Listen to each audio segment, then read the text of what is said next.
கன்னியாகுமரி கடலில் கடந்த 25 ஆண்டுகளுக்கு முன்பு ஐயன் வள்ளுவர் சிலை 133 அடி உயரத்தில் அமைக்கப்பட்டது.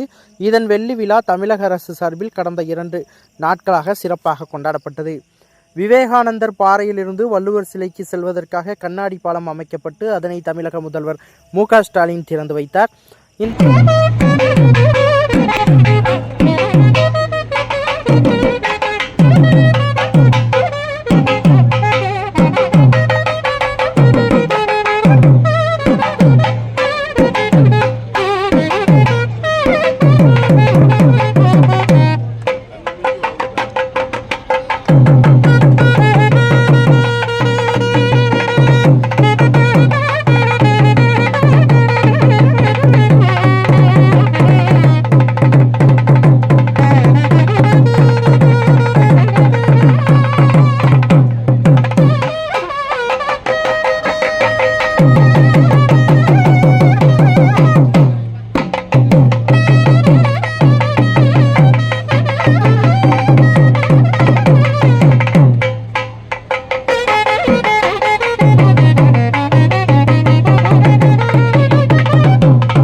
கன்னியாகுமரியில் வள்ளுவர் சிலை அமைக்கப்பட்டு 25 ஆண்டுகள் ஆனதை முன்னிட்டு அதை நினைவு கூறும் வகையில் தமிழக அரசு சார்பில் வள்ளுவனின் புகழை தமிழகம் முழுவதும் பறைசாற்றும் வகையில் சிலைகள் அமைக்க உத்தரவிடப்பட்டது.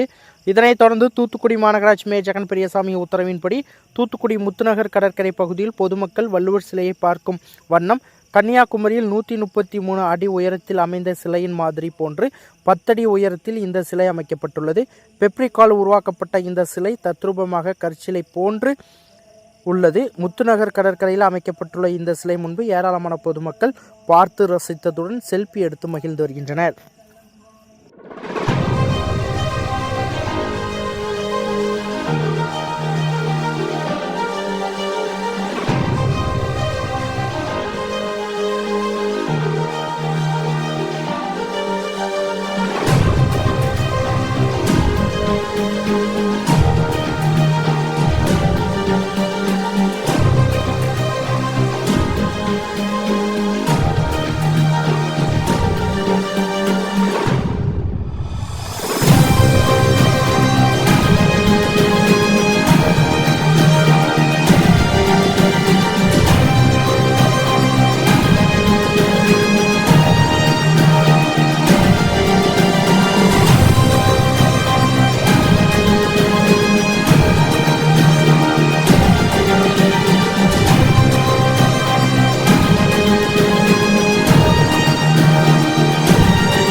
பெல் பட்டனையும் கிளிக் செய்யுங்கள்.